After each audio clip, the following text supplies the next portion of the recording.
नमस्ते मित्रों, मैं धनंजय रावल अहमदाबाद से बोल रहा हूँ। अंकुर हॉबी सेंटर अहमदाबाद से बोल रहा हूँ और हमारा 3 दिन का जो एक वर्कशॉप था, वेबिनार जो था और ये जो वेबिनार जिला परिषद परभणी और एस्ट्रोनॉमिकल सोसाइटी ऑफ परभणी ने ऑर्गेनाइज किया। उसकी तरफ से आज जो सूर्य ग्रहण का तीसरा दिन है, जो हम देखने जा रहे हैं, ये बहुत बड़ी इवेंट होने जा रही है, उसकी बातें मैं आपके साथ शेयर करूंगा। क्योंकि दोस्तों, ये सूर्य ग्रहण, सोलर इक्लिप्स का आज दिन है और साल में ये घटना 2 से लेके 5 बार होती है। लेकिन इस बार की जो घटना है, वो घटना कुछ उसका एक अलग इम्पोर्टेंट है और क्या-क्या इम्पोर्टेंट है उसकी बातें भी मैं आपसे करूंगा। क्योंकि आपने 6 महीने पहले भी एक घटना देखी थी जो साउथ में हुई थी और परवानी एस्ट्रोनॉमी क्लब ने ये बहुत जोर-शोर से ये सोलर इक्लिप्स का प्रोग्राम ऑर्गेनाइज किया था और बहुत सारे लोग वहां देखने भी गए थे और ये पूरा प्रोग्राम सक्सेसफुली आपने किया था और मैंने भी उस टाइम पे मैंने ये प्रोग्राम एंजॉय किया था। लेकिन इस टाइम का जो प्रोग्राम आज का जो कार्यक्रम है 21 जून का, इसमें एक बहुत बड़ी घटना ये हुई है जिसका नाम हम जानते हैं। 2 महीने से हम घर पे बैठे हैं, जिसका नाम है कोरोना, कोविड-19। और ये घटना के कारण आज परिस्थिति ऐसी उत्पन्न हो गई है कि हम साथ में मिल सकते नहीं है, साथ में इवेंट देखने के लिए जाना है तो जा नहीं सकते। क्योंकि ये इवेंट का इम्पोर्टेंस हमारे लिए, खास करके जो एस्ट्रोनॉमी के अंदर जो इंटरेस्टेड लोग हैं, उसके लिए इसका महत्व इसलिए है कि बहुत साल के बाद ये घटना कुरुक्षेत्र में होने जा रही है। कुरुक्षेत्र का नाम लेते ही सबको याद आ जाता है महाभारत का युद्ध। और आजकल कोरोना के कारण टेलीविजन सीरियल पे भी बहुत लोगों ने ये महाभारत की घटना देखी। तो ये बात अभी डिटेल में सबको बताने की जरूरत नहीं है। तो दोस्तों, ये जो घटना अभी जो होने जा रही है, सूर्य ग्रहण, उसके ऊपर हम थोड़ी बातें करेंगे। और ये बात करना इसलिए जरूरी है कि आजकल इस पर बहुत जोर शोर से रिसर्च चल रही है। क्योंकि मुझे याद है एक बार मुझे कुरुक्षेत्र के अंदर इतिहासकारों की एक मीट होने जा रही थी, एक वर्कशॉप होने जा रहा था। देश के गणमान्य इतिहासकार वहां पे इकट्ठे होने वाले थे और वहां के कॉलेज के जो ऑर्गेनाइजर थे, वो मुझे जानते थे और उन्होंने मुझे भी इनवाइट किया कि धनंजय भाई, आपको भी ये इतिहासकारों की जो मीट है, वहां पे आपको आना है, उसको अटेंड करना है। सिर्फ अटेंड नहीं करना है, कुछ आपको बोलना भी है, कुछ बातें भी करनी है। तो ये इनविटेशन जब मुझे मिला तब मुझे बड़ा आश्चर्य हुआ कि इतिहासकारों की मीट में मेरा क्या काम है। मैं तो एस्ट्रोनॉमी का आदमी हूँ, मेरा वहां का काम। तो मैंने उनको रिफ्यूज कर दिया। सहर्ष मैंने उनको नकार दिया कि सर, आप मुझे जानते हो, पर्सनली मुझे जानते हो, वो एक अलग बात है। हमारे रिलेशन फ्रेंडशिप है, ये अलग बात है। लेकिन अभी ये टाइम सही नहीं है मुझे वहां आने का, ये अच्छा नहीं लगेगा। लेकिन सर तो जीत पे अड़ गए कि नहीं धनंजय भाई, आपको तो आना ही है, आना ही है। और फिर मैं वहां गया और जैसे मैं मीट में गया, ओपनिंग सेरेमनी जब हुई, तब सारे इतिहासकार मुझे देखने लगे और मुझे पता था कि ये जब मुझे देखते थे तब मन में सोचते भी थे, यही सोचते होंगे कि इतिहासकारों की मीटिंग में एस्ट्रोनॉमी का काम क्या काम है, ये एस्ट्रोनॉमी वाला आदमी यहाँ पे क्यों आया।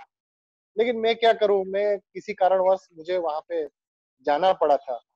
मैं देखता रहा, समझता रहा, लेकिन एक एक करके फिर मेरी बारी आई और मैंने वहां कहा कि दोस्तों, आपके दिमाग में आप जो सोच रहे हैं, वही चीज मैं सोच रहा हूँ कि मैं यहाँ क्यों हूँ।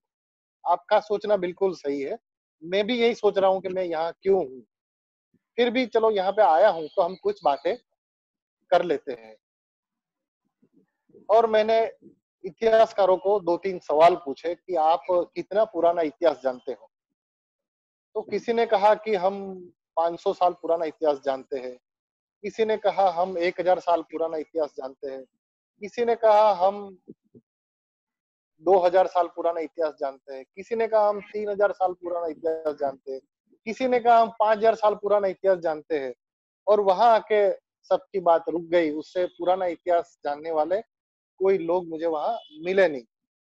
तो मैंने कहा एटलीस्ट अभी यहाँ पे मैं एक ऐसा आदमी हूँ जो आपसे भी बहुत साल पुराना इतिहास मैं जानता हूँ। मैं ब्रह्मांड की उत्पत्ति कैसे हुई, कब हुई, ये भी मुझे पता है। लेकिन उतनी दूर की बात हम जाने दे। हम जहाँ इकट्ठे हुए हैं, कुरुक्षेत्र में इकट्ठे हुए हैं, तो चलो आप मुझे बताओ कि कुरुक्षेत्र में जो महाभारत का युद्ध हुआ था, क्या मुझे कोई बता सकता है कि ये युद्ध कब हुआ था? क्या मुझे कोई एग्जैक्ट डेट, क्या मुझे कोई एग्जैक्ट साल बता सकते हैं? तो सारे इतिहासकार एक दूसरे के सामने देखने लगे कि ये कैसे पॉसिबल है। किसी ने कहा कि हाँ, ये हमें एक अंदाजा लगा सकते हैं कि 6 साढ़े 6 हजार के आसपास हुआ होगा। किसी ने कहा 7 साढ़े 7 हजार के आसपास। तो मैंने कहा 6 और साढ़े 6 हजार, 500 साल का एक फासला, तो ये तो बहुत बड़ा है। मुझे तो कोई परफेक्ट डेट चाहिए। तो सब एक दूसरे के सामने देखने लगे। तो मैंने कहा चलो इतिहास के अंदर, इतिहास की जानकारी लेने के लिए एस्ट्रोनॉमी क्या काम में आती है, उसकी बात करते हैं। तो सब जानने के लिए तैयार हो गए। और मैंने उनको बताया कि अगर आपने इतिहास पढ़ा है, अगर आपने भागवत गीता या तो महाभारत आपने पढ़े हैं, तो उसमें महाभारत, रामायण और अपने सारे जो शास्त्र है, उसमें बहुत सारे ऐसे श्लोक है। और वो जो घटना जब हुई थी, वो घटना का टाइम नोट करने के लिए, क्योंकि उस टाइम पे कोई घड़ी नहीं थी, समय और तारीख कैसे जानना, उनके पास इतना नॉलेज नहीं था। तो ये लोग क्या लिखते थे कि आकाश में सारे जो ग्रह है, सारे नक्षत्र है, सूरज है, उनकी पोजीशन कहाँ है, वो नोट करते थे। तो महाभारत में ऐसे बहुत सारे श्लोक पाए जाते हैं जिसके अंदर जो भी घटना होती थी उस टाइम पे अपने सारे नक्षत्र और ग्रहों की स्थिति क्या थी, वो लिखा गया है, एकदम स्पष्ट रूप से लिखा गया है। तो सूर्य ग्रहण की बात जो है, इसलिए इसको मैं ज्यादा आपको उसके ऊपर बात करूंगा। तो मैंने कहा कि चलो एक महाभारत की जो घटना हुई उसमें 3 इंपॉर्टेंट बात हम अ, उसकी बात करेंगे। तो महाभारत का युद्ध शुरू होने से पहले कृष्ण भगवान एक शांति दूत बन के कौरवों को मिलने जा रहे थे। और कर्ण भी तब साथ में था। और तब ये श्लोक में स्पष्ट रूप से लिखा था कि ये जो घटना जब हुई, जब कृष्ण भगवान कौरव को मिलने जा रहे थे, तब चंद्र जो था, ये चंद्र कृतिका नक्षत्र में था। और ये बात नोट की जाए, क्योंकि कोई भी चीज हमें प्रूव करनी है तो 3 सबूत हमें देने पड़ते हैं। तो सबने ये चीज नोट कर ली। उसके बाद कृष्ण भगवान शांति दूत बन के गए, लेकिन कोई बात बनी नहीं। युद्ध होना तो तय हो गया और युद्ध शुरू भी हो गया। लेकिन युद्ध जब शुरू हुआ, तब सबको पता है कि जयद्रथ की जो मौत हुई, ये मौत कैसे हुई थी कि अचानक अंधेरा हो गया। और अंधेरा होने के कारण सबको ऐसा लगा कि अभी शाम हो गई, सूरज ढल गया, तो युद्ध समाप्त होने की घोषणा हो गई।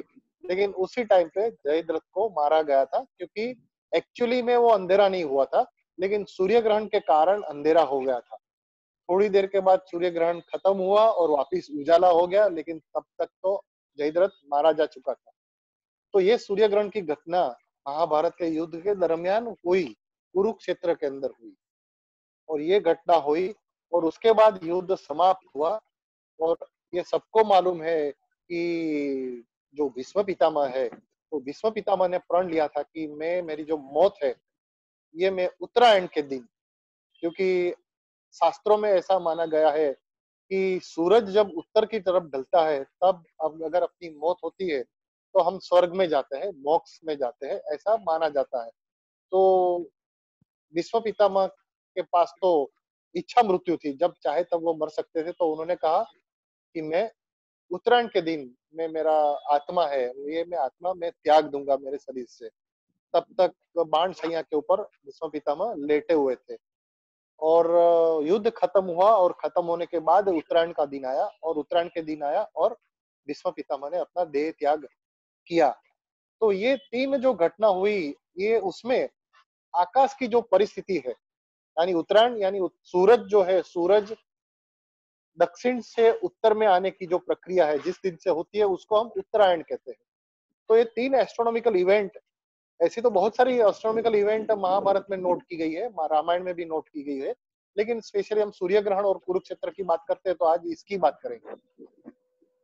तो ये 3 घटनाएं हुई और आज हमारे पास ये 3 घटनाओं के आधार पर मेरे पास कंप्यूटर है, मेरे पास एस्ट्रोनॉमिकल सॉफ्टवेयर है, मेरे पास प्लेनेटोरियम सॉफ्टवेयर है और ये प्लेनेटोरियम सॉफ्टवेयर से अगर मुझे जानना है कि कुरुक्षेत्र में कब सूर्य ग्रहण हुआ था, तो ये मुझे सिर्फ एक क्लिक करने की जरूरत है। जस्ट मैं क्लिक करूं डेट वगैरह डाल के और ये सूर्य ग्रहण की घटना का नोट वगैरह डाल के जस्ट मैं क्लिक करूं, तो एस्ट्रोनॉमिकल सॉफ्टवेयर से मुझे तुरंत मुझे पता चल जाता है कि ये घटना कब हुई थी। तब जाके सारे इतिहासकारों को पता चला कि इतिहास जानने के लिए एस्ट्रोनॉमी भी जरूरी है और तब से एक नया खगोल शास्त्र में नया एक विषय शुरू हुआ, जिसको हम आर्कियो एस्ट्रोनॉमी भी कहते हैं। एस्ट्रोनॉमी के रिलेशन से हम इतिहास में कौन सी घटना कब बनी, ये जान सकते हैं और आज अपने भारत के बहुत सारे खगोल शास्त्रियों ने, भारत के बहुत सारे जो शास्त्र जानते हैं, ये सारे लोग मिलके बहुत सारी ऐसी घटना का समय परफेक्ट जानने में सफल हो गए। रामायण भी कब हुआ, राम का जन्म कब हुआ, राम रावण का युद्ध कब हुआ, राज्याभिषेक कब हुआ, ये सारी बातें आज मिल चुकी है। तो दोस्तों देखो, एस्ट्रोनॉमी और सूर्य ग्रहण का ये मिलाप है। उस कुरुक्षेत्र में महाभारत का युद्ध जब हुआ था, तब भी सूर्य ग्रहण हुआ था और आज भी यही सूर्य ग्रहण होने जा रहा है। हम जब वहां सूर्य ग्रहण ये इतिहासकारों की मीट में जब गए थे, तब सूर्य ये जो महाभारत का युद्ध जहाँ कुरुक्षेत्र के मैदान में हुआ था, वो जब देखने गए तो उनका गाइड हंसते हंसते बोलता था कि सर, यहाँ पति पत्नी हाथ में हाथ डाल के आते हैं, लेकिन जब रिटर्न जाते हैं तब डाइवोर्स पेपर साइन करके जाते हैं। मतलब ये वो जगह ऐसी है कि वहां पे महाभारत का युद्ध ही होता है, सबके बीच में झगड़ा हो जाता है। तो ये तो एक मजे की बात है, जस्ट फॉर फन। लेकिन असली बात हम सूर्य ग्रहण के ऊपर आ जाता है, क्योंकि आज वापिस कुरुक्षेत्र में ये सूर्य ग्रहण यानी टोटालिटी जो हमें देखनी है, कंकणावृत जो हमें देखना है, वो वहां पे हम देखने वाले हैं, हम देख सकते हैं और ट्राई करेंगे। उस दिन हम लाइव लिंक वहां से भी आपको दिखाने का हम प्रयत्न करेंगे, थोड़ी थोड़ी देर में वो भी करेंगे। अहमदाबाद से भी जो भी चीज दिखती है वो भी दिखाने का ट्राई करेंगे, क्योंकि बादल होने के चांसेस बहुत ज्यादा है। आज ये जो सेशन में ले रहा हूँ, तब भी बादल खेल खेल रहे हैं, कभी आ रहे हैं कभी जा रहे हैं, लेकिन मुझे आई एम 100% श्योर कि नेचर हमारे साथ में है। मुझे आज आपको जो भी दिखाना है, मैंने सोच के रखा है कि ये चीज आप कैसे कैसे देख सकते हैं। ये 100% मुझे जब दिखाना है, मुझे आपको दिखाना है, तब मैं बादलों को मैं प्रार्थना करूंगा कि बादल जरा सूरज से हट जाओ। मेरे बहुत सारे लोग जो व्यूअर्स है, उनको ये चीज दिखानी है और वो डेफिनेटली हट जाएंगे, ऐसी मेरी कुदरत को और वायु देव को, सूरज देव को मेरी प्रार्थना है और उसमें हम जरूर सफल होंगे। अक्सर बातें हमारी सुनते हैं और ये इसलिए सुनते हैं कि हम हरदम कुदरत के साथ रहते हैं, कुदरत के विरुद्ध कोई काम नहीं करते। तो दोस्तों यही चीज ध्यान में रख के हम आगे जाएंगे और हम धीरे धीरे फील्ड में आ जाएंगे। तो आज मैं आपके साथ जो बात करने वाला हूँ, ये बात में प्रैक्टिकली सोलर इक्लिप्स आप जहां भी बैठे हैं, ये सोलर इक्लिप्स कैसे देखना है, उसकी बात करेंगे। सोलर इक्लिप्स की बात जब करते हैं कि कभी-कभी लोग सोचते हैं कि सर ये सोलर इक्लिप्स के पीछे इतने लोग क्यों पड़े हैं? सोलर इक्लिप्स के पीछे लोग क्यों इतने पागल हैं?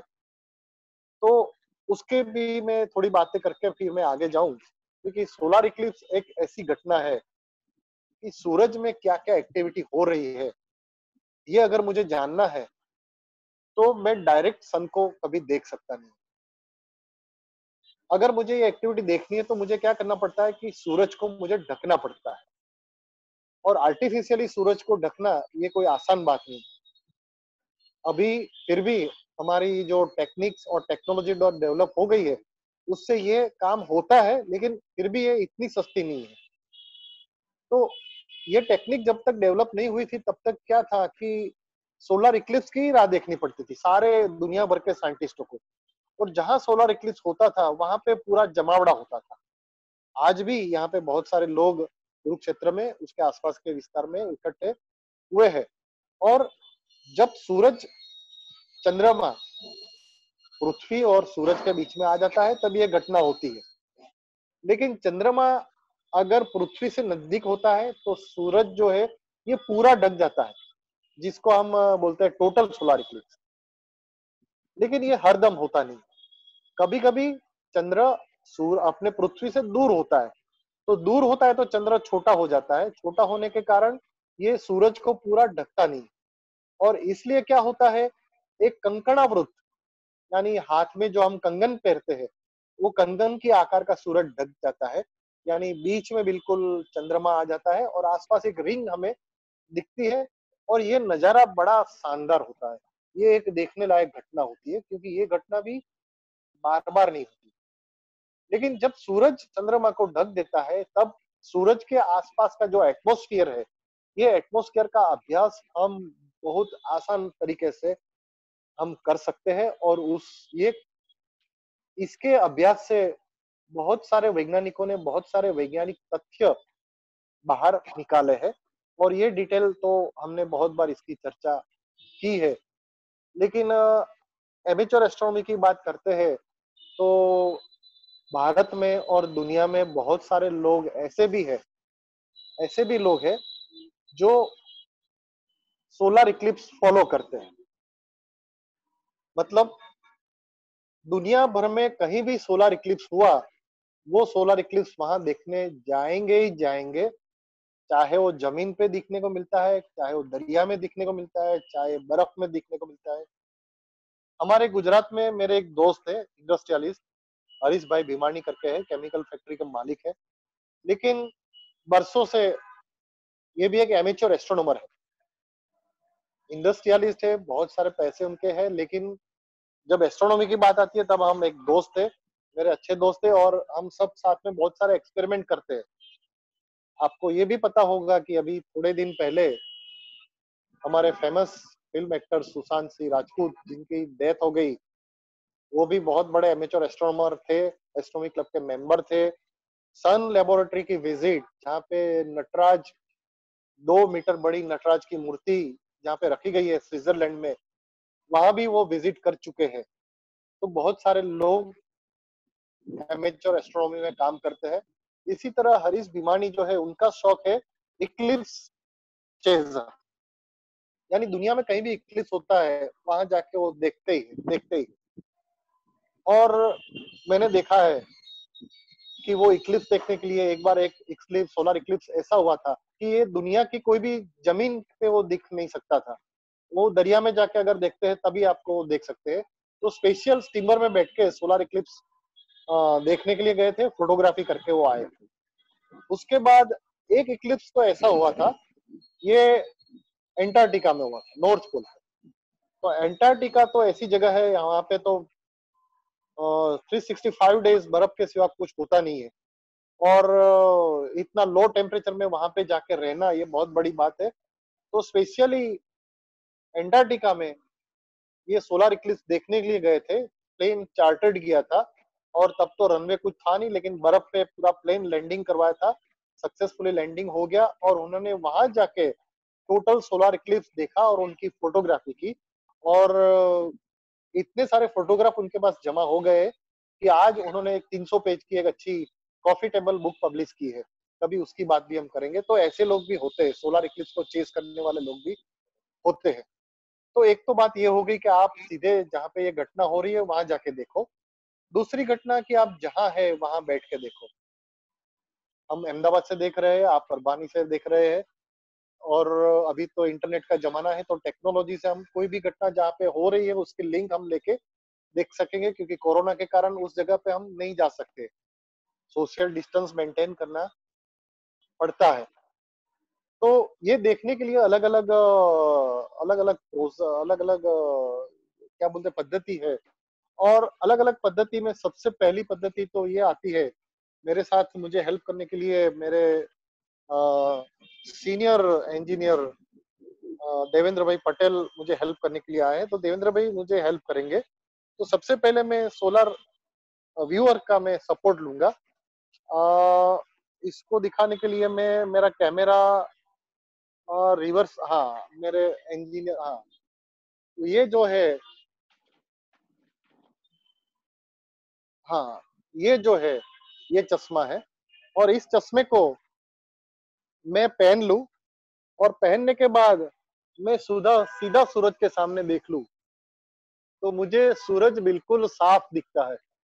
बिल्कुल साफ दिखता है कि ये इक्लिप्स जो हुआ, ये इक्लिप्स कितना हुआ, कितना परसेंटेज हुआ, ये मैं इस गूगल्स में साफ दिख सकता हूँ। लेकिन दोस्तों ये गूगल्स अगर आपके पास है तो ये कोई भी सिंपल माइलर फिल्म वाले जो गूगल्स होते हैं उसका यूज मत करो। ऑफिशियली जो उसके जो फिल्म होती है उसको यूज करना है आपको, क्योंकि उससे देखने से आपकी आंख को कोई नुकसान होता नहीं है। तो एक सबसे आसान तरीका जो सोलर इक्लिप्स देखने का है, ये थ्रू सोलर व्यूअर से आप देखो। दूसरा तरीका अगर हमें दिखाना है तो बाइनोक्यूलर से हम देख सकते हैं। बाइनोक्यूलर से कैसे देखना है ये भी मैं आपको दिखाऊंगा। यहाँ पे मेरे पास एक बाइनोक्यूलर है। सर आपको दिखता है तो जरा मुझे बात करेंगे आप, दिखता है सर? हाँ सर। हाँ। हाँ सर। हाँ, तो ये बाइनोक्यूलर जो है, और नीचे आप देखेंगे, बाइनोक्यूलर हटा लो सर। नीचे सबसे पहले एक व्हाइट प्लेट, आप पेपर भी ले सकते हैं। हमने एक व्हाइट बोर्ड लिया है, क्योंकि व्हाइट बोर्ड रखने से आपको बिल्कुल हाँ साफ सर। दिखाई देता है। सर पेपर नहीं और दिख अगर, थोड़ा। हाँ हाँ हाँ, यस सर, हाँ अभी। अभी दिखा, हाँ सर। हाँ अभी पेपर आपको दिखे। तो ये जो व्हाइट बोर्ड जो मैंने रखा है, व्हाइट बोर्ड आप रखो। पेपर रखेंगे तो कभी हवा के कारण उड़ जाता है, लेकिन व्हाइट बोर्ड पहले से तैयार करके रखेंगे तो उससे अच्छा रिजल्ट आप ले सकते हैं। और अगर आपके पास बाइनोक्यूलर है, और ये बाइनोक्यूलर कैसा होना चाहिए उसमें ऐसा कोई नियम नहीं है। किसी के पास 200-300 वाला बाइनोक्यूलर है तो भी चलेगा, अच्छा बाइनोक्यूलर है तो भी चलेगा, यानी कोई भी बाइनोक्यूलर आपके पास है आप उससे बिल्कुल साफ दिख सकते हैं। आप देखेंगे तो मैंने,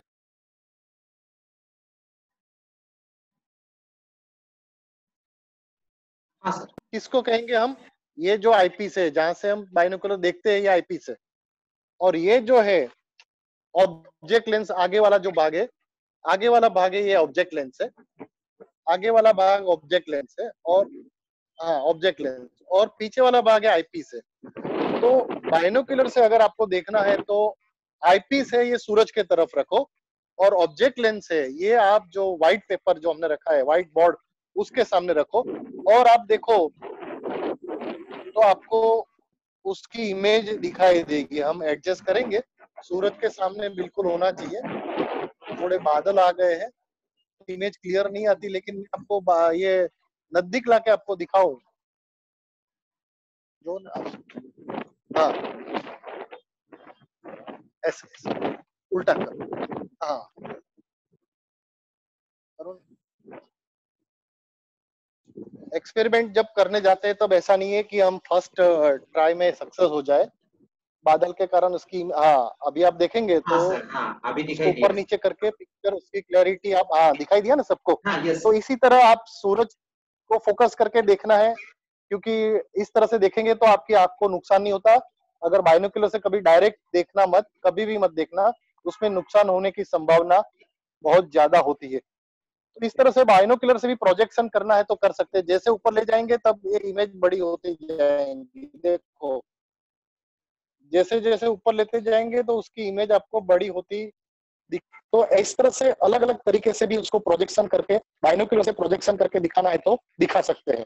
तो ये दो ये होगी। तीसरी मेथड हम आपको दिखाएंगे, और तीसरी मेथड पिन होल कैमरा या तो एक प्रोजेक्टर से दिखाने की बात। ये आप देखेंगे तो यहाँ पे हमने एक सिस्टम बनाई है, पिन होल कैमरा टाइप की एक सिस्टम बनाई है। यहाँ पे एक मैंने लेंस लगाया है, और एक थोड़ा बक्से जैसा मैंने एक ये चीज आप बनाई, आप ध्यान से देख लेंगे तो आपको पता चलेगा। दिखाई सर देता है ना सर? आपने जो लेंस वहां पे लगाया है सर, वो कॉन्वेक्स लेंस है क्या सर? हाँ, कॉन्वेक्स लेंस है। Okay sir. ठीक है ना? तो ये इस तरह का आप कॉन्वेक्स लेंस से एक बक्सा जैसा आप बना लो। हमने बक्सा इसलिए बनाया है कि ये बनाने से होता है कि जो सन की लाइट थ्रू लेंस अंदर आती है तो उसको अदर लाइट डिस्टर्ब नहीं करे, इसलिए हमने एक बॉक्स बनाया है। तो आपको इस तरह से अगर करेंगे तो रिजल्ट अच्छा आप ले सकते हैं। अभी जो लेंस है उसको हम सूरज की तरफ रखेंगे, और आप देखेंगे जैसे ही हम सूरज के सामने रखेंगे तो आप नीचे देखो कि आप सूरज की बिल्कुल साफ इमेज देख सकते हैं, बिल्कुल साफ और बड़ी इमेज देख सकते हैं। जितना ऊपर ले जाएंगे तब उसका मैग्निफिकेशन ज्यादा होगा।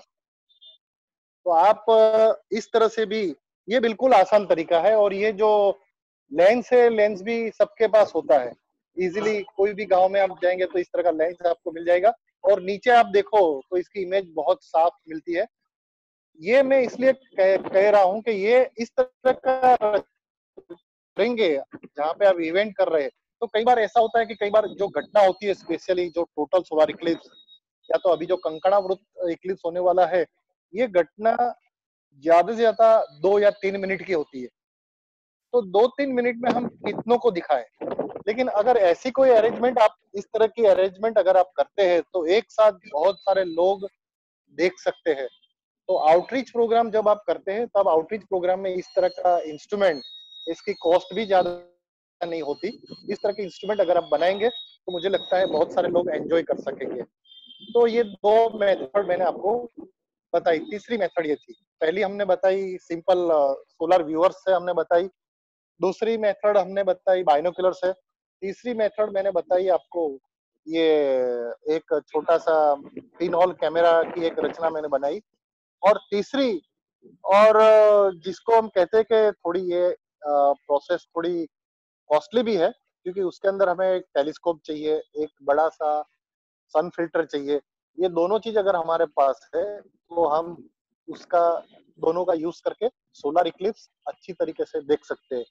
सिर्फ सोलर इक्लिप्स की बात मैं नहीं करूंगा, अगर ये इंस्ट्रूमेंट अगर आपके पास है तो उससे आप कभी भी सूरज को देख सकते हैं, क्योंकि सूरज के अंदर बहुत सारे सनस्पॉट, सूर्य कलंक भी होते हैं। और सूर्य कलंक देखने के लिए भी टेलीस्कोप और सोलर फिल्टर है। मैंने तीन जो आगे पद्धति जो मैंने आपको बताई, ये तीन पद्धति में हम सिर्फ सोलर इक्लिप्स देख सकते हैं कि सोलर इक्लिप्स यानी बीच में जो मून जो आ गया है उसकी पोजीशन कहाँ है ये हम जान सकते हैं। लेकिन अगर टेलीस्कोप है और सोलर फिल्टर हमारे पास है तो हम सनस्पॉट बिल्कुल साफ देख सकते हैं। ये तीन पद्धति से सन स्पॉट नहीं देख सकते। तो सनस्पॉट देखना है राउंड द ईयर कभी भी देखना है तो आप टेलीस्कोप एक सोलर फिल्टर आप का यूज करके कर सकते हैं। सन स्पॉट देखना क्यों जरूरी है, कभी कभी ये भी सवाल होता है। तो दोस्तों, सनस्पॉट जो सूरज के अंदर दिखता है, आप 21 तारीख को जब आप सोलर इक्लिप्स देखेंगे, और 21 तारीख को जब सोलर इक्लिप्स देखेंगे तब मुझे पता है कि परबाणी एस्ट्रोनॉमी क्लब के पास अच्छा सा टेलीस्कोप भी है, सन फिल्टर भी है। तब सिर्फ आपको सन और मून की पोजीशन नहीं देखनी है, साथ साथ में ये भी देखना कि क्या सूरज के अंदर कोई सनस्पॉट है या नहीं। जैसे अभी मैं आपको दिखाऊंगा तो आज सनस्पॉट एक भी दिखाई दे रहा नहीं। पॉसिबिलिटीज 21 तारीख को भी यही है कि लगभग कोई सनस्पॉट दिखाई देगा नहीं। लेकिन अगर दिखाई देता है, कई बार सनस्पॉट इतना छोटा है कि हम किसी को बोलते हैं कि देखो ये सनस्पॉट दिख रहा है, तो वो सच नहीं मानते, क्योंकि उनको ऐसा ही लगता है कि ये तो एक डॉट आप देखा रहे हैं, क्या उसके वो फिल्टर के ऊपर कोई कचरा पड़ा है ऐसा कुछ लगता है, लेकिन कचरा नहीं होता, ये सनस्पॉट होता है। और उसको कंपेयर करने के लिए क्या करना पड़ता है, आपको नासा की साइट पे जाना पड़ता है। नासा का एक टेलीस्कोप है, ये भी 365 डेज सूरज को देख रहा है, और हमें पता चलता है, दोनों से हम कंपेयर करेंगे, हम जो सूरज को देखते हैं और नासा का टेलीस्कोप जो सूरज देखता है, दोनों को कंपेयर करेंगे तो पता चलेगा कि हमारा टेलीस्कोप वही चीज देख रहा है जो नासा का टेलीस्कोप देख रहा है। तो बच्चों को ये दोनों का एक विजुअल दिखा के उनको आप प्रूव करके दिखा सकते हैं कि हमारा टेलीस्कोप नासा के टेलीस्कोप जितना ही कैपेबल है। तो आइए हम टेलीस्कोप के बारे में कैसे उनको देखना, ये मैं आपको समझाऊंगा। मेरा कैमरा टेलीस्कोप की तरफ करूंगा। तो ये एक टेलीस्कोप है, और टेलीस्कोप जब आपके पास आता है तब फिल्टर निकालो, तब आप देखेंगे तो एक टेलीस्कोप है, और टेलीस्कोप के साथ अगर सनस्पॉट देखना है, सोलर इक्लिप्स देखना है, तो ये एक सोलर फिल्टर की आपको जरूरत होती है। ये एक सोलर फिल्टर है। इसका जो सिल्वर जो पार्ट दिखता है ये टॉवर्ड सन, सूरज की तरफ रखना है, और काला पार्ट है वो हम टेलीस्कोप के साथ ऑपोजिट साइड ऑफ सन। तो इस तरह से हम टेलीस्कोप के आईपीस के ऊपर ये सन फिल्टर हम लगा देंगे।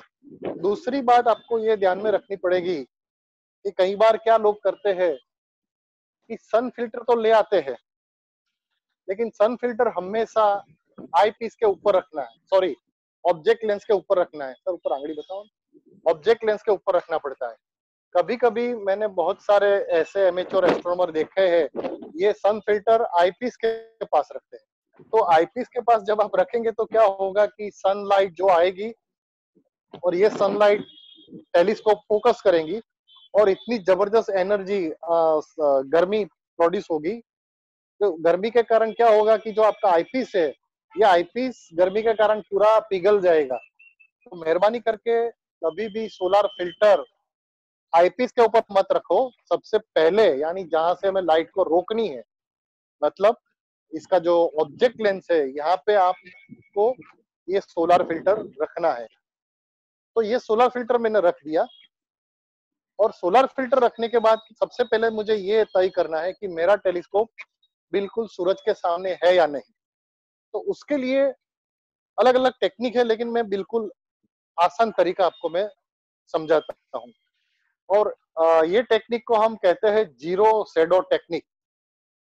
जीरो शेडो डे थोड़ी थोड़े दिन पहले ही परवानी से गुजर गया। हाँ सर, जीरो शेडो अठारह डे मई को। हाँ सर।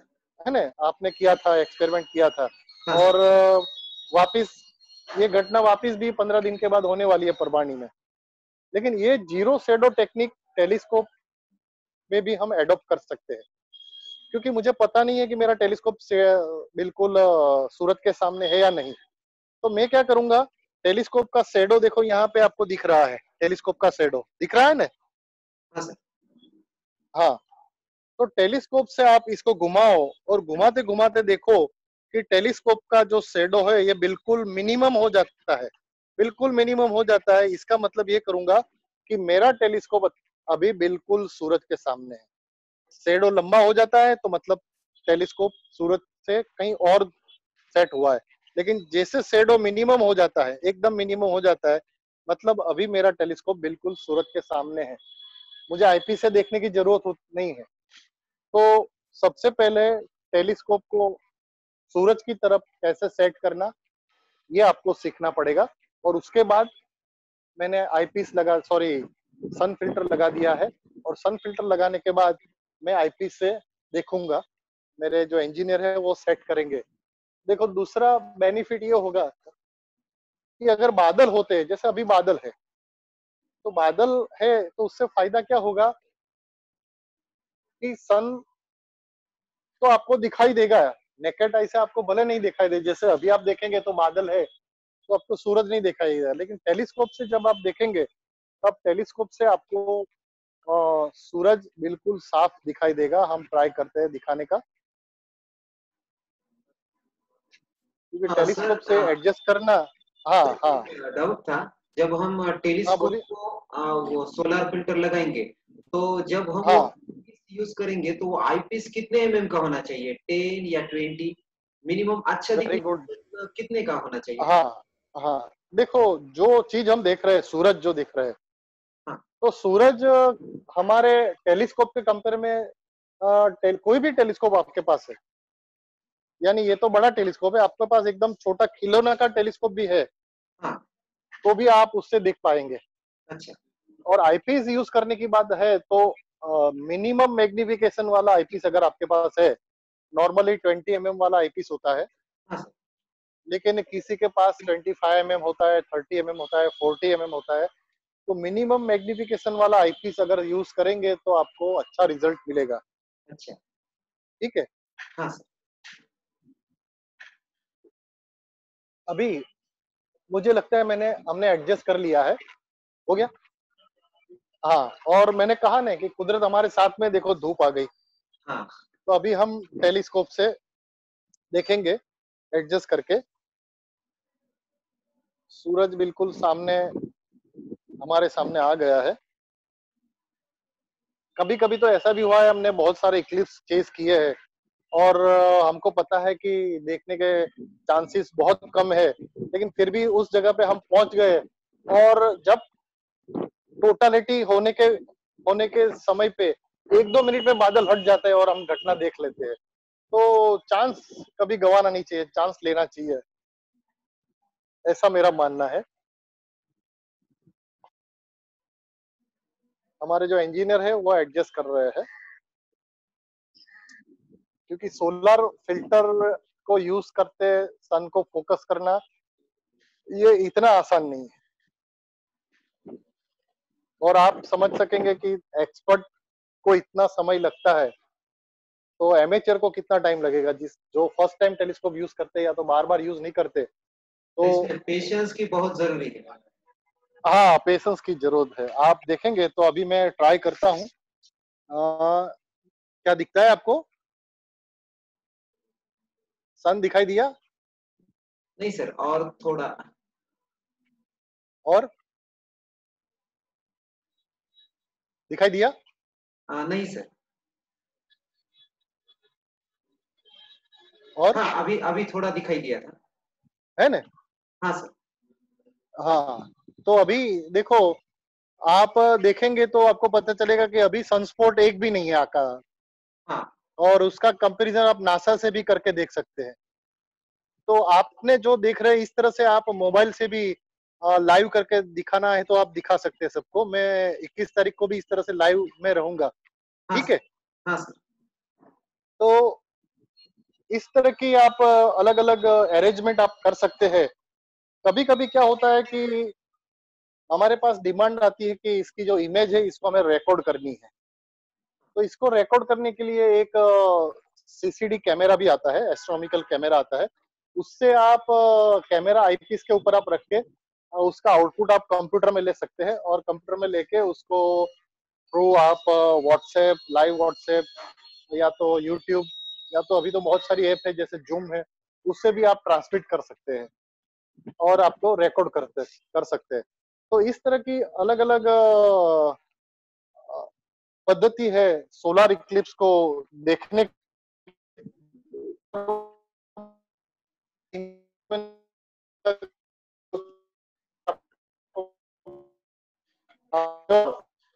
कोई एक पद्धति तो आपको काम आ जाएगी। और अरे तो सोलर इक्लिप्स जब भी ये घटना होती है, तब ऐसी भी बहुत सारी घटना होती है, कभी आपने सोचा भी नहीं होगा। मैं ऐसी 2-3 बातें आपके साथ शेयर करूंगा। अभी मैं मेरे ऑफिस पे आ चुका हूँ, इसलिए आवाज भी क्लियर आएगी आपको, और हाँ मेरी बात भी आप आसानी से समझ सकते हैं।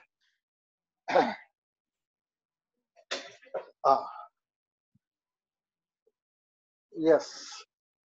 तो ये आप देख रहे हैं, तो आप मेरे ऑफिस पे आ चुके हैं। हाँ सर। लाइव आप मेरी ऑफिस पे आ चुके हैं, और आप यहाँ पे देखेंगे तो ये एक चंद्रयान का मॉडल आपको दिखाई देगा। हाँ सर। ये चंद्रयान का मॉडल है, इसको मैं खोल के इसका जो रोवर है, ये प्रज्ञान रोवर रोवर। भी मैं आपको दिखाऊंगा। हाँ, प्रज्ञान रोवर आप देख सकेंगे, है ना। हाँ ये सर। पूरा प्रज्ञान रोवर का मॉडल हमने बनाया था। तो हाँ। आप मेरे ऑफिस पे अभी आप है, ये मेरी ऑफिस है, अच्छा। और यहाँ बैठ के मैं पूरा मेरा जो काम है यहाँ बैठ के मैं करता हूँ। लेकिन मैंने आपको कहा था कि सोलर इक्लिप्स पे बहुत सारी बातें करनी है, वो मैं बात आज आपके सामने शेयर करूंगा। तो हाँ। जब जब सूर्य ग्रहण होता है, इस तरह का सूर्य ग्रहण होता है, तब तक ऐसी बहुत सारी घटनाएं भी होती है, और देखने के कारण एक ऐसी मान्यता हो जाती है। हमारे भारतवर्ष में ऐसी मान्यता है कि जब भी ये सूर्य ग्रहण होता है, तब सांप निकलते हैं। तो ये जब बात हमारे सामने आई तो हमें बड़ा आश्चर्य लगा कि ये सांप कैसे निकलते हैं। लेकिन बाद में हमको पता चला कि ये सांप निकलने की बात कैसे आई। तो जब भी सूर्य ग्रहण होता है, स्पेशली टोटल सोलर इक्लिप्स होता है, तब सोलर इक्लिप्स टोटलिटी पे आने से पहले और टोटलिटी खत्म होने के बाद, समझ लो 1-1.5 मिनट के आसपास, आप जहां से भी ये घटना देख रहे हैं, यानी टोटल सोलर इक्लिप्स आप जहां से भी देख रहे हैं, वहां पे आप देखेंगे तो उसकी जो परछाई जहां पे गिरती है, समझ लो कोई दीवार पे गिरती है, जमीन पे गिरती है, तो वहां जैसे सांप रेंगते हैं ना, ऐसे शेडो आपको दिखाई देते हैं। हाँ बहुत सा सर। जहां भी आप देखें ना, वहां पे आपको दिखाई देता है। तो वो ये क्यों होता है? क्योंकि सोलर इक्लिप्स के टाइम पे जो सूर्य प्रकाश सूरज से पृथ्वी पे आता है, उसके अंदर वाइब्रेशन, जो एयर का टर्बुलेंस जो होता है, उसके कारण प्रकाश आगे पीछे हो जाता है, और जैसे सांप रेंगते हैं ऐसे आपको शेडो जमीन पे दिखाई देता है। और टेक्निकली इसका नाम शैडो बैंड है, शैडो बैंड। और ये घटना ज्यादा कौन से टाइम पे आप देख सकते हैं कि जब ये घटना अर्ली मॉर्निंग या तो अर्ली इवनिंग, यानी सुबह के टाइम पे सूरज जैसे उगता है और इमीडिएटली आपको ये घटना, सूर्य घटना, सोलर इक्लिप्स होने वाली है, तब शैडो बैंड बहुत ज्यादा दिखते हैं। इसी तरह शाम के टाइम पे भी जब ये घटना होती है, तो अब ये शैडो बैंड बहुत अच्छी तरीके से दिखता है। 2008 में पता होगा कि सूरत में ये टोटल इक्लिप्स दिखने वाला था, जुलाई में। 8 जुलाई का ये टाइम था, और हमने एक वर्कशॉप रखा था टोटल सोलर इक्लिप्स का। और मुझे पता है उस दिन पूरी दुनिया से टोटल सोलर इक्लिप्स देखने के लिए वहां पे आए थे, सूरत में आए थे, और हमने बहुत बड़ी इंटरनेशनल कॉन्फ्रेंस हमने रखी थी। तो सोलर इक्लिप्स की बात मैंने ये बताई। सोलर इक्लिप्स मैंने ये भी आपको कहा था कि आर्टिफिशियल इक्लिप्स भी हमारे साइंटिस्ट बहुत बार जनरेट करते हैं, क्योंकि सोलर इक्लिप्स होता है तभी हम सूरज के आसपास का जो वातावरण है उसका अभ्यास कर सकते हैं। लेकिन जापान की एक इंस्टीट्यूट है, जापान की इंस्टीट्यूट जिसका, जैसे अमेरिका के इंस्टीट्यूट का नाम नासा है, इसी तरह जापान की इंस्टीट्यूट एक है जिसका नाम सोहो है, SOHO। तो जापान ने क्या किया है, एक परमानेंट सैटेलाइट भेज दिया है, और ये इतनी दूरी पे उनको रखा है कि ये दूरी जैसे सूर्य ग्रहण में होती है, इसी तरह की दूरी मेंटेन हो जाती है, और 24 घंटों टोटल सर्कुलर सोलर इक्लिप्स वहां होता है। आप सोहो वेबसाइट चालू करेंगे जापान की, तब आपको दिखाई देगा कि अभी भी उन्होंने सोलर इक्लिप्स करके रखा है, और बहुत सारी जानकारी वहां पे उन्होंने प्राप्त की है। तो सर, अपने पास अभी कितना टाइम है बताइए, तो उस हिसाब से मैं बात करूं। नो प्रॉब्लम सर, आप बोल सकते हैं, कोई प्रॉब्लम नहीं सर। हाँ, तो मैं जो आर्टिफिशियल इक्लिप्स के बारे में जो बात कर रहा था, हाँ, उसको हम एक्सटेंड करेंगे कि ओके। जापान का एक इंस्टीट्यूट है जिसका नाम है शोहो, SOHO। ये जो एस नासा ओ है ना, एच ओ। इसी तरह, हाँ, SOHO। अच्छा। उन्होंने क्या किया है, एक आर्टिफिशियल सैटेलाइट इतनी दूरी पे भेज दिया है कि उसके कारण जो सोहो लेबोरेटरी जापान की है, वहां पे उनको 365 डेज सोलर इक्लिप्स दिखता है। अच्छा। हाँ, 365 डेज। तो ये उन्होंने क्यों किया, कि आपको पता होगा कि बहुत सारे कॉमेट आते जाते रहते हैं, बहुत सारे मीटेओराइट भी आते जाते रहते हैं। हाँ सर। अभी ऐसी 2-3 महीने पहले ऐसी बात आई थी कि एक ऐसा बड़ा मीटेओराइट पृथ्वी के बिल्कुल नजदीक से पसार होने वाला है, हाँ सर। और सर्वनाश हो जाएगा, ऐसी बहुत हाँ, सारी बातें आपने सुनी होगी। अभी न्यूज आई तो थी। ये एस्टेरॉइड हाँ न्यूज आई थी। मैंने वीडियो बना के भेजा था कि ऐसा कुछ होने वाला नहीं है, क्योंकि अपनी पृथ्वी से अपना सूरज जितना दूर है, इतना 16 गुना अंतर से वो पास होने वाला है, तो चिंता करने की कारण नहीं।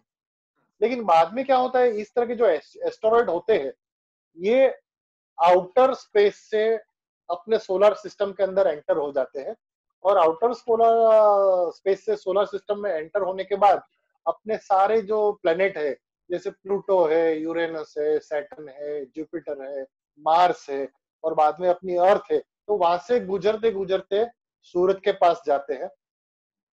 और बहुत सारे मीटेओराइट ऐसे होते हैं, एस्टेरॉइड ऐसे होते हैं कि जैसे वो सूरज के पास गए, तो सूरज तो इतना बड़ा तारा है, तो ऐसे छोटे बड़े एस्टेरॉइड को तो वो खा जाता है। हाँ यानी सारे एस्टेरॉइड सूरज के अंदर स्वाहा हो जाते हैं। अग्नि के अंदर हम कुछ देते हैं तो स्वाहा कहते हैं ना, हाँ सर। तो सूरज के अंदर कोई भी एस्टेरॉइड जाता है तो उसका वो स्वाहा हो जाता है। लेकिन बहुत सारे एस्टेरॉइड, बहुत सारे कॉमेट ऐसे भी होते हैं, वो सूरज के अंदर जाते नहीं। वो क्या करते हैं कि ड्यू टू ग्रेविटी सूरज के तरफ आकर्षित तो हो जाते, लेकिन उसके पास चक्कर लगा के वापिस सोलर सिस्टम से बाहर निकल जाते। अच्छा। जैसे आपको पता, खेत में एक गोफन हम रखते हैं, उसके अंदर पत्थर डाल के हाँ दूर सर। फेंकते, हाँ तो सर। इसी तरह वो घटना हो जाती है। एस्टेरॉइड आया, एकदम उसको ज्यादा गति मिली और उसके पास होके वापिस वो बाहर निकल गया। हाँ सर। तो ऐसे जो हेलिकॉमेट है, ये एवरी 76 ईयर सूरज की प्रदक्षिणा करता है। तो जापान ने ये सोचा कि ऐसे बहुत सारे एस्टेरॉइड है जो पृथ्वी को नुकसान करने के लिए आते हैं, तो अगर सूरज के अंदर स्वाहा हो गए तो कोई बात नहीं, लेकिन वो वापिस चक्कर लगा के अपनी पृथ्वी की तरफ आए, तो पृथ्वी के लिए बहुत खतरनाक चीज ये हो सकती है। हाँ। तो सोहो हरदम ये चीज ध्यान में रखता है कि क्या वो एस्टेरॉइड उसके अंदर गया या नहीं गया, क्या वो कॉमेट कॉमेट था, वो कॉमेट उसका चक्कर लगा के वापिस आया नहीं आया। तो आर्टिफिशियल सोलर इक्लिप्स जापान वालों के जो इंस्टीट्यूट है, जापान की इंस्टीट्यूट, उन्होंने करके रखा है बरसों से, और हरदम उसकी नजर वहां पे होती है। तो मुझे लगता है कि जो सोलर इक्लिप्स की घटना है, ये देखने के लिए भी बहुत मजेदार है। बहुत सारे साइंटिफिक फैक्ट्स भी हम बाहर निकाल सकते हैं। हम बहुत सारी चीज, यानी लर्निंग प्रोसेस के लिए, सीखने के लिए बच्चों को हमें सिखाना है कि पृथ्वी और सूरज के बीच में एक चंद्र है, और वो दोनों एक लाइन में जब आ जाते हैं तब ऐसी घटना होती है। ये दिखाने के लिए हमें बच्चों को, ये दिखाने के लिए ये घटना देखनी चाहिए। कभी कभी बच्चे ये भी हमें सवाल पूछते हैं कि सर, सूरज इतना बड़ा है और चंद्र इतना छोटा है, तो भी दोनों की साइज एक समान क्यों है? हाँ सर। ये सवाल बच्चे पूछते हैं, क्योंकि कई बार ऐसा होता है कि एक तरफ सूरज है और एक तरफ चंद्रमा है, दोनों की साइज एक सरखी है, हाँ। लेकिन मन में सवाल होता है कि सूरज इतना बड़ा है तो भी इतना, चंद्र छोटा इतना छोटा है तो भी इतना बड़ा। लेकिन सबको पता होना चाहिए कि जो हमारी पृथ्वी से चंद्र जितना दूर है, और सूरज और चंद्र का जो हम कंपेयर करें तो दोनों, चंद्र से सूरज 400 गुना बड़ा है, हाँ सर। लेकिन वो 400 गुना दूर है। हाँ। तो दोनों का प्रोपोजिशन सेम है, इसलिए सूरज और चांद दूर या नजदीक होने के कारण भी हमको आकार में एक समान दिखते हैं। हाँ तो सर। ऐसी बहुत सारी बातें सोलर इक्लिप्स के दरमियान हम सीख सकते हैं। और मुझे पता है कि परमानी परमानी एस्ट्रोनॉमी क्लब, जब से इनकी स्थापना हुई, बहुत साल पहले, ये जब क्लब का ओपनिंग हुआ था तब मुझे इनवाइट किया था, और मुझे पता था कि वो जो हॉल जहाँ पे ये प्रोग्राम रखा था, बिल्कुल खचाखच भरा था। हाँ लोग सर। अपनी विंडो में लटक के ये प्रोग्राम देखते थे। तब मुझे पता चला कि ये जो परवानी में एस्ट्रोनॉमी के पीछे लोग कितने पागल हैं। और तब से लेके आज तक आपने मुझे आपके व्हाट्सएप ग्रुप में भी इन्वॉल्व किया है, हाँ और सर। मैं देख रहा हूँ आप टाइम बाय टाइम बहुत सारी एक्टिविटी करते रहते हैं।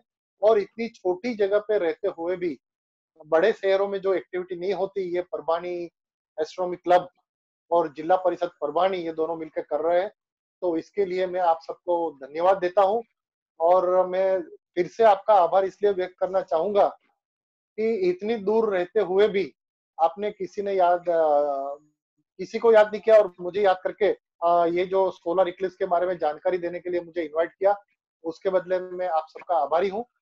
और कोई जानकारी अगर आपको चाहिए, तो मेरे पूरे कॉन्टैक्ट डिटेल आप सबके पास है। उसके साथ आप मुझे कोई भी सवाल वगैरह पूछ सकते हैं और यही बात से मैं आपका आभार व्यक्त करता हूँ और मेरी बात खत्म करता हूँ। फिर से हम कोई नई बात लेके कभी आपके सामने आएँगे। Thank you very much. नमस्ते, जय हिंद। हाँ सर, और एक बात, आपने जो सूर्य ग्रहण के बारे में जो कुछ इन्फॉर्मेशन बताई, वो तो प्रूफफुल है अच्छी तरह से। हमारे स्टूडेंट को भी अच्छी तरह से वो समझ में आएगी। और आपने जो टेक्निक्स बताई कि सूर्य ग्रहण कैसा हमने देखना चाहिए, वो भी टेक्निक आपने यूनिक थी। जो आपने अभी बाइनोक्यूलर लेके जो आपने वो टेक्निक बताई थी, वो पूरी की पूरी नई है। तो वो भी हम कोशिश हाँ, करेंगे।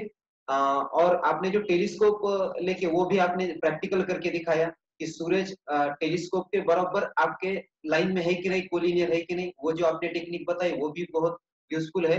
तो ये जो 21 जून है, तो हम कोशिश करेंगे कि ये जो हमारा एनवायरनमेंट है वो हमारा थोड़ा-सा साथ दे। और आप तो गुजरात में हैं, तो एक और एक फ़ायदा है हमारा कि गुजरात से कैसे सूर्य ग्रहण दिखता है वो भी हमें दिखेगा। और आपके जो दोस्त कुरुक्षेत्र में हैं, वो भी हमें इसकी जानकारी देने वाले हैं। तो एक अच्छी तरह से परभनी में से हम गुजरात का सूर्य ग्रहण कैसे दिखता है वो भी देखेंगे। और कुरुक्षेत्र में जो चल रहा है वो भी देखेंगे। मतलब एक ही जगह बैठ के हम अलग-अलग टाइप का सूर्य ग्रहण देखेंगे, जो हमने केरल में अनुभव किया था और वो भी। तो आपने जो आज इतनी अच्छी हमें जानकारी दी, तो परभणी एस्ट्रोनॉमिकल सोसाइटी और जिला परिषद, उनकी तरफ से मैं आपका आभारी हूँ। बहुत-बहुत धन्यवाद सर। जय हिंद। नमस्ते, नमस्ते।